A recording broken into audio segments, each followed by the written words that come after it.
Je cède la parole à Monsieur Philippe Domas, universitaire, spécialiste du mandat britannique, qui va nous faire un rappel historique sur la déclaration Balfour.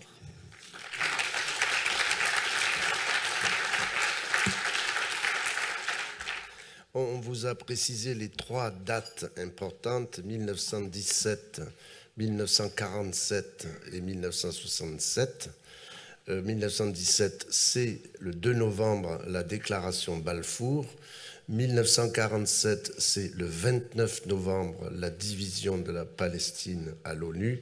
Et 1967, c'est l'occupation des territoires qui n'avaient pas été inclus dans le territoire israélien. Donc c'est la totalité de la Palestine qui est occupée. Moi, je voudrais vous parler de la déclaration Balfour. Alors la déclaration Balfour, tout le monde connaît. On sait ce que c'est. C'est l'Empire britannique, bête et méchant. Et pour la rendre encore plus terrifiante, on dit que c'est un lord qui l'a signé. Balfour n'était pas lord. Il est devenu par la suite Lord Balfour. C'est une époque où les Britanniques nommaient des lords et aimaient beaucoup un lord célibataire et sans enfant. Comme ça, son titre ne devenait pas héréditaire. Mais au moment de la déclaration Balfour, il n'y avait pas de lord. Alors... Ah ben voilà, Lord, vous voyez, on lui attribue le titre de Lord pour le rendre plus terrifiant encore. Alors la déclaration Balfour, je suppose qu'on va avoir le texte quelque part et qu'on va pouvoir le lire. Ah ben oui, on a le texte en anglais. Hein.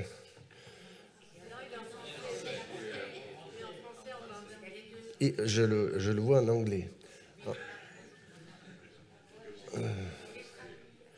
Alors, tout en français. En côté, moi, j'en vois qu'une partie. C'est pas grave, dit-on. Je suis là pour parler de la déclaration Balfour.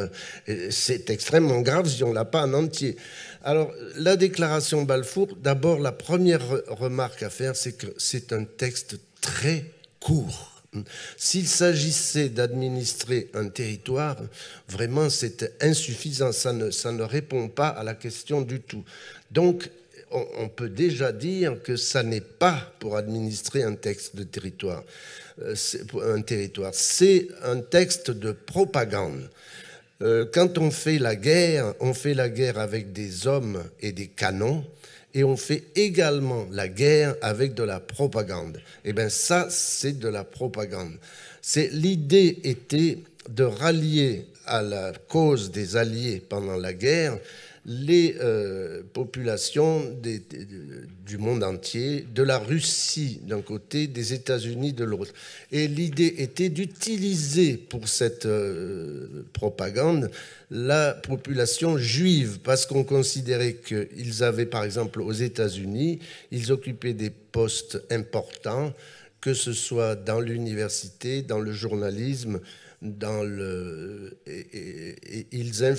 pouvaient influer sur la... Et en Russie aussi, ils venaient de subir une vague de pogroms qui avait été épouvantable, et on pouvait les utiliser dans la propagande. Alors, c'était l'idée. Là, après, on s'est borné au mouvement sioniste. Le document n'est pas direct au mouvement sioniste, il est de façon indirecte par l'intermédiaire de Lord Rothschild, qui était un grand représentant de la communauté juive britannique, et on utilisait son nom, sa fonction, sa célébrité, et pour faire passer le message aux sionistes. Alors ensuite, on en vient au message proprement dit, qui comporte 2 parties. Premièrement, la promesse, et deuxièmement, les 2 clauses de sauvegarde. Alors, la promesse, le gouvernement de Sa Majesté envisage favorablement l'établissement en Palestine d'un foyer national pour le peuple juif. et emploiera tous ses efforts pour faciliter la réalisation de cet objectif. Bon, le vocabulaire est extrêmement hasardeux ici. L'établissement en Palestine d'un foyer national. Qu'est-ce que c'est qu'un foyer national? Un foyer national, ça n'existe pas. Il n'y a aucune définition en droit d'un foyer national. Alors, comment en est-on arrivé à cette formulation? Ce sont les sionistes eux-mêmes qui l'ont su, puisque de toute façon, la déclaration Balfour, je suppose que vous connaissez cette histoire, c'était Chaim Weizmann, qui était un chimiste à l'université de Manchester et qui avait découvert une méthode pour fabriquer de l'acétone qui était à la fois économe et efficace. Et l'acétone était indispensable pour les munitions sur le front. Alors on aurait dit à Weizmann, on va vous accorder une décoration, quelque chose, une médaille. Et Weizmann aurait répondu, moi je ne veux pas de décoration. Si vous voulez vraiment me faire plaisir, il faut que vous vous déterminiez pour le mouvement sioniste dont je suis membre. Ce serait ça la motivation de la déclaration. Alors vous voyez comment les choses se font. L'avenir d'un territoire qui est décidé pour faire plaisir à quelqu'un. Et donc les sionistes ont mis au point ce vocabulaire foyer national. Les sionistes étaient très clairs. Ce qu'ils voulaient, c'était un État. Depuis la publication du livre de Herzl en 1896, l'État des Juifs, il n'y avait aucun doute que ce qu'ils réclamaient, c'était un État. Mais à l'époque où on en était, ça paraissait tenir du rêve, quoi. Les sionistes eux-mêmes n'osaient pas dire ce que nous voulons, c'est un État. Alors ils disaient ce que nous voulons, c'est un foyer national. Et ce sont les sionistes eux-mêmes qui ont rédigé la déclaration Balfour. Monsieur Balfour était un homme très indolent et ce n'est pas lui qui se mettait en quatre pour faire les choses. Il leur a dit, si vous voulez une déclaration, rédigez-la vous-même. Et ils l'ont rédigée vous-même et le cabinet n'a fait que corriger quelques petites choses, mais en particulier, il a laissé un foyer national.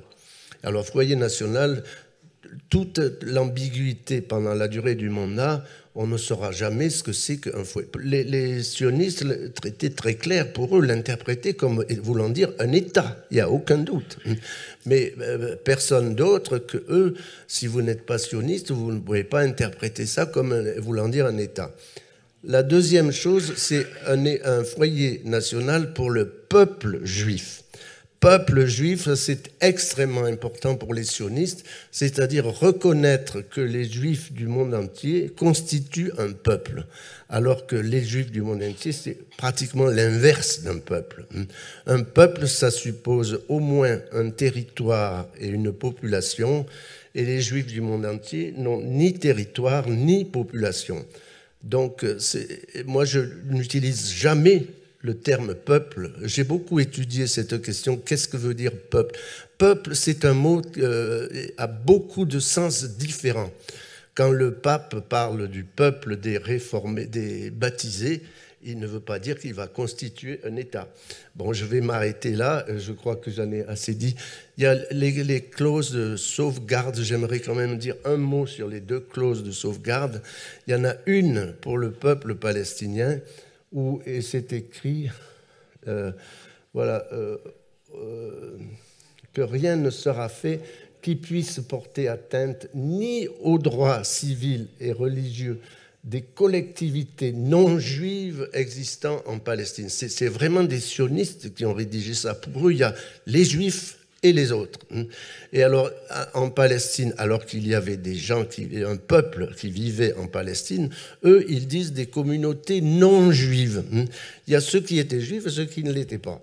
Et ceux qui ne l'étaient pas, au lieu de eux constituer un peuple, là il y a vraiment un peuple palestinien. Ceux qui étaient un peuple, on ne les désigne pas comme peuple, et ceux qui n'étaient pas un peuple, on les désigne comme peuple. C'est contradictoire. Et on les répartissait en petites collectivités. Et alors la dernière clause de sauvegarde, c'est celle qui concerne les Juifs du monde entier, qui a été rédigée à la demande d'un Juif qui s'appelait Edwin Montagu, qui était membre du cabinet britannique et qui était ministre de l'Inde. En Inde, il y avait un vice-roi sur place et il y avait un ministre à Londres. Et le ministre a dit, quand je parle aux Indiens, je veux que les Indiens n'aient aucun doute dans leur perception, que je parle au nom du royaume britannique, de l'État, de l'Empire britannique, et que je ne relève pas d'une nationalité différente. Autrement dit, ne pas imposer une nationalité juive à l'ensemble de la population juive. Alors je vous laisse là-dessus. Il y aurait beaucoup d'autres choses à dire, en particulier sur la suite, puisque ça a eu des conséquences, mais je m'arrête là.